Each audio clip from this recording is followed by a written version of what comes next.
Olá pessoal, nós vamos ver aqui, estamos na unidade 1, né, de sistemas operacionais 3, nós vamos ver as principais distribuições do sistema operacional Linux.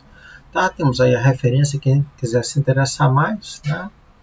Então, se a gente optar pelo Linux, né, em um computador, servidor, na nossa organização, né, você vai me falar em várias distribuições, Ubuntu, né, Debian, Red Hat, né, e bem, a gente tem que ver as características de cada variação, né, do sistema do Linux e verificar qual é a mais adequada, né, para o objetivo que a gente vai ter ou em casa ou na nossa organização. Então, né, o Linux ele é feito de várias mãos, né, por várias equipes. Então, existem grupos que trabalham no núcleo, no kernel, né, que é na parte coração do sistema operacional, né, priorizando determinados tipos de tarefas ou outros tipos de tarefas. Tem outros grupos que desenvolvem no shell, né, nas interfaces existentes, tanto interfaces gráficas, né, quanto, né, na parte de linha de comando. Tem um servidor X, né, tem uma interface especial que alguns grupos trabalham, né, para produzir uma parte gráfica mais amigável e outras partes. Né? Então, dependendo do tipo, né, de especialização que tem cada versão, a gente escolhe que versão do Linux a gente deseja instalar no computador da organização. Né? Então, o que são essas distribuições Linux? Né? Um conjunto de softwares elaborados em torno desse núcleo do Linux. Como é código aberto, né? Então existem diferentes customizações do Linux. Aí, né, cada grupo prioriza determinadas características, né, e cabe a gente analisar cada uma delas e verificar qual que vale a pena utilizar. Né? Então a gente chama de distros. Né? Estamos na página 2 já. Então a gente chama de distros o nome dessas distribuições Linux. Né? Então algumas distribuições são melhor testadas, né? Outras, né, são colocadas as novidades logo de início. Né? Então, né, algumas funcionalidades já vêm, né? E outras esperam mais tempo para testar, para ver se é compatível. Então, tá? Tem prós e contras de cada distribuição. Né? Algumas coisas já acompanham, por exemplo, no Ubuntu já tem o Unity 3D, né, que é uma ferramenta para construção de jogos. Né? O Fedora tem um Genome Shell e o Mint tem um Cinnamon, né, ou Mate. Então, às vezes a versão já traz um pacote que facilita você, né, provavelmente já muito mais compatível. Né? Você analisa o que ela vem para ver se ela atende, né, as suas necessidades.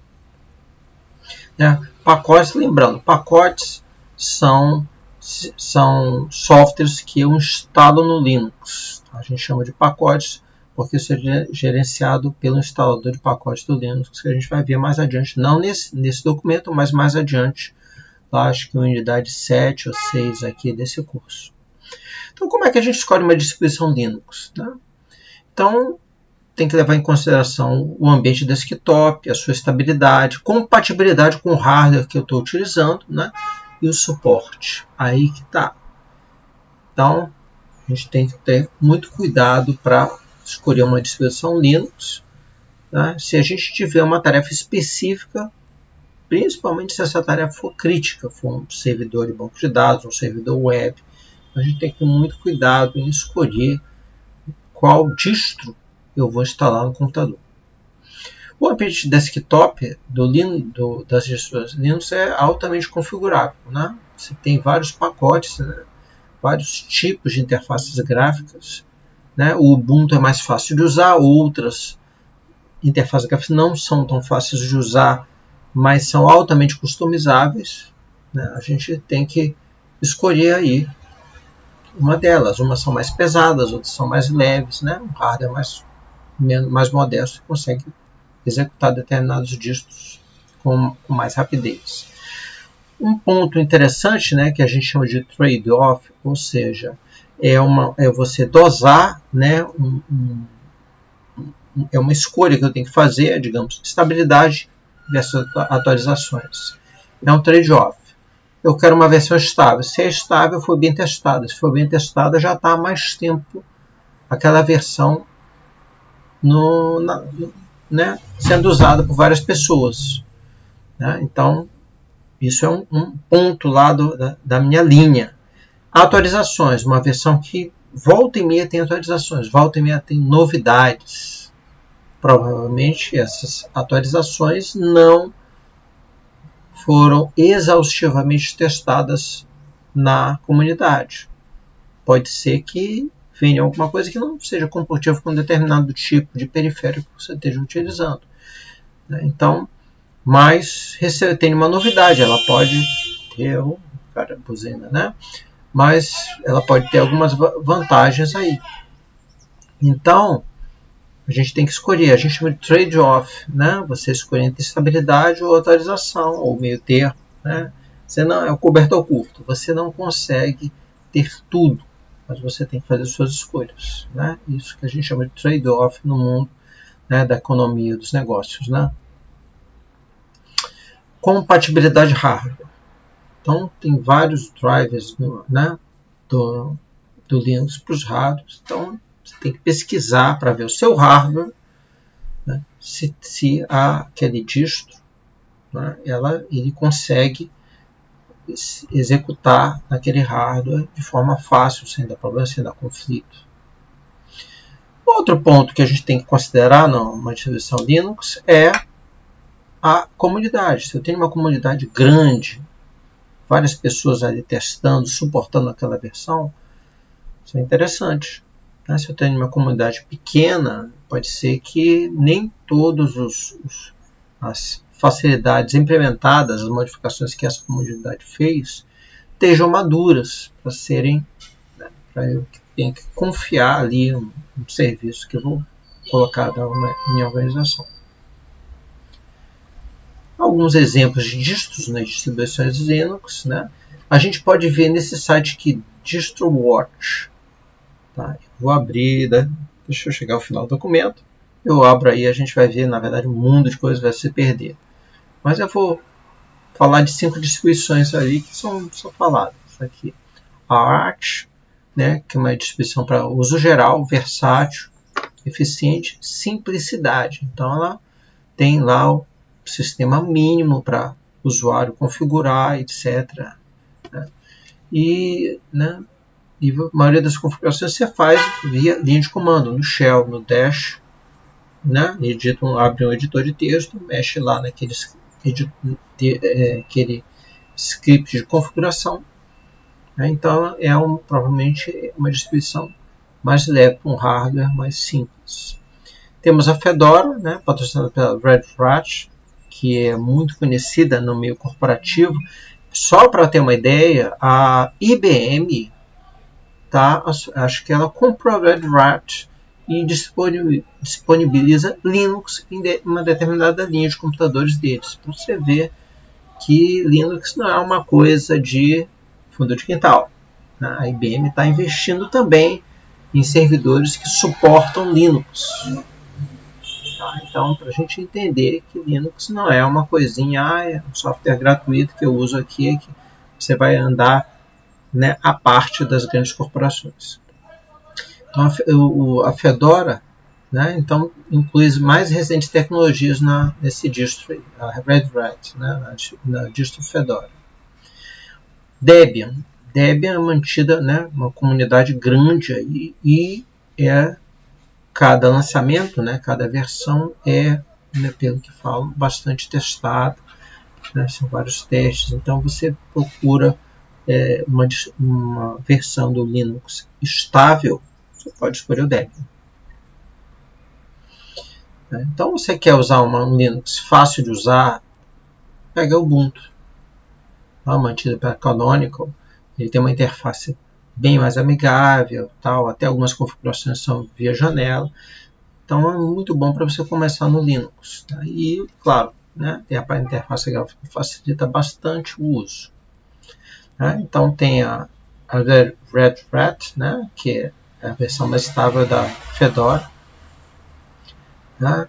E ela tem lá um valor lá, né, uma distribuição paga, né, porque tem todo o suporte prestado pela Red Hat. É interessante, é pago, né, por causa do suporte. Né? Você pode adquirir sem não pagar nada, mas quando você tiver problema, você não vai ter suporte. Né? Complicado. Se você estiver em casa, né, experimentando, não tem problema travar. Se você estiver rodando um sistema de pagamento que está calculando suas aplicações financeiras da empresa e parar, você vai ter um problema grande. Então, suporte é mais que necessário, né, no ambiente de TI corporativo. Né? Tem o CentOS, né, que é voltada para servidores, muito estável também. Ou seja, existem determinados grupos que estão customizando o Linux para rodar em servidores corporativos, que é onde o Linux está forte, né? Está sendo muito utilizado aí. Então, né, resumindo, né, Linux é uma tecnologia muito importante para o mercado. Você não vê, né, todo mundo rodando Linux no notebook, mas se for para uma empresa que tem ATI, você vai ver vários servidores rodando Linux. Um servidor de banco de dados, servidor Oracle, um servidor web. E o Linux também tem vários pacotes para rodar PHP, Java, Ruby, Python. Então você tem aí vários, né, bancos de dados, MongoDB, NoSQL. Você tem vários pacotes que rodam lá. Você consegue montar um servidor. Não vou dizer que é de graça. Você vai ter que ter o suporte, você vai ter várias coisas, mas você consegue um custo menor. Bom, então, cabe a você escolher e, né, ajudar a corporação que você esteja trabalhando a escolher que distro você vai colocar o servidor lá para executar determinada tarefa. Né? Espero aí ter ajudado, voltando à minha promessa aí da gente entrar no DistroWatch. Tá? Vou voltar aqui, reclamar um pouquinho, porque é normal, né? Segurança. Eu vou dar um resize na janela, pelo simples fato